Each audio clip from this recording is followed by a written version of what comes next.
आज हम यहाँ पर क्लास 11th की अकाउंटिंग पढ़ने जा रहे हैं, जिसमें यहाँ पर मैं अकाउंटिंग के एडवांटेज और लिमिटेशन पढ़ाऊंगी।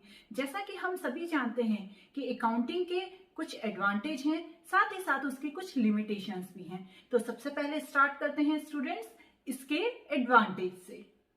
किसी भी बिजनेस में हर मंथ बहुत सारे ट्रांजैक्शन होते हैं और हर ट्रांजैक्शन को हम याद नहीं रख सकते। इसके लिए उनका रिकॉर्ड रखना बहुत ही जरूरी होता है। अकाउंटिंग उन रिकॉर्ड्स को रखने और साथ ही साथ उसे मेंटेन करने में हमारी हेल्प करता है। इसका सेकंड पॉइंट क्या होता है? इसकी सहायता से हम फाइनेंशियल स्टेटमेंट तैयार कर सकते हैं। पिछले साल जितने भी ट्रांजैक्शन हुए हैं उनका इस साल के ट्रांजैक्शन से कंपैरिजन भी अकाउंटिंग की हेल्प से ही किया जाता है।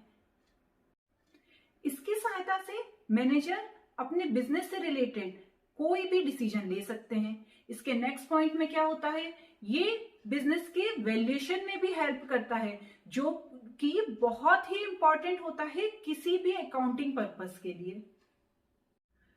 इसका जो नेक्स्ट पॉइंट है स्टूडेंट्स, वो अकाउंटिंग का सबसे बड़ा एडवांटेज है। अकाउंटिंग क्या करता है? वो शेयर होल्डर को, क्रेडिटर्स को, गवर्नमेंट्स को इंफॉर्मेशन देता है कि उनके बिजनेस में क्या हो रहा है, क्या वैलिड हो रहा है, क्या सही हो रहा है। क्योंकि सारे ट्रांजैक्शंस का रिकॉर्ड उनके पास लिखित में होता है, तो वो सारी इंफॉर्मेशन उन सबको देता है ताकि वो सेटिस्फाइड रहते हैं कि हमारा पैसा सही जगह लगा हुआ है। अब ये टैक्सेशन के जितने भी मैटर्स होते हैं उसमें भी हेल्प करता है। अब इसके नेक्स्ट पॉइंट में क्या है? जितने भी लीगल मैटर्स होते हैं उनकी हेल्प कौन करता है? अकाउंटिंग भी करता है। क्यों? क्योंकि क्या होता है, कभी कभी कुछ ट्रांजैक्शन सही होते हैं, कुछ ट्रांजैक्शन गलत होते हैं, जिनका कभी कभी मिस यूज हो जाता है। तो वह सब कौन सॉल्व करता है? अकाउंटिंग की सहायता से उन सब चीजों को सॉल्व किया जाता है।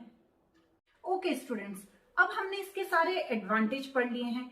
अब हम यहाँ पर पढ़ेंगे लिमिटेशंस ऑफ अकाउंटिंग। अकाउंटिंग की कुछ लिमिटेशंस भी हैं जिन्हें हमें ध्यान रखना बहुत ज्यादा जरूरी है। अब जैसे इसके फर्स्ट पॉइंट में क्या है? ये जितनी भी मॉनिटरी चीजें हैं, मींस मनी से रिलेटेड जो चीजें हैं उन्हीं का ट्रांजैक्शन का रिकॉर्ड रखती है। जो नॉन मॉनिटरी हैं, जिनका मनी से कोई रिलेशन नहीं है, उनका ये रिकॉर्ड नहीं रखती है। पर बिजनेस में कभी कभी क्या होता है, कुछ चीजें ऐसी होती हैं जो मनी से रिलेटेड नहीं होती। अब उन रिकॉर्ड्स का क्या, उनकी जानकारी हमें कैसे मिलेगी? तो इसकी एक लिमिटेशन ये है कि ये सिर्फ मनी से रिलेटेड चीजों का ही रिकॉर्ड रखती है।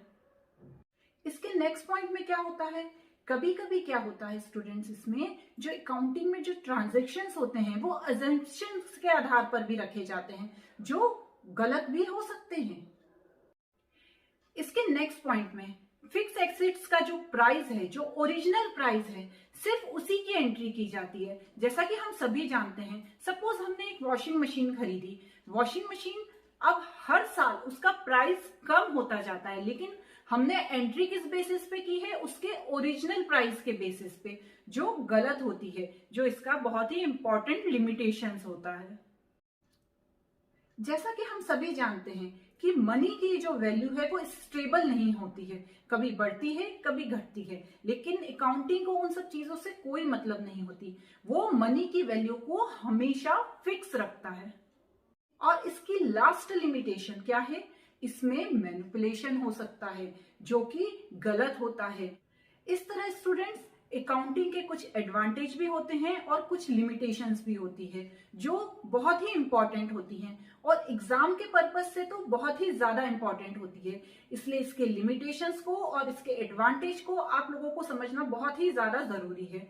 मेरा ये वीडियो आपको कैसा लगा मुझे जरूर बताइएगा, और मेरा पढ़ाने का तरीका आपको कैसा लगा वो भी मुझे जरूर बताइएगा।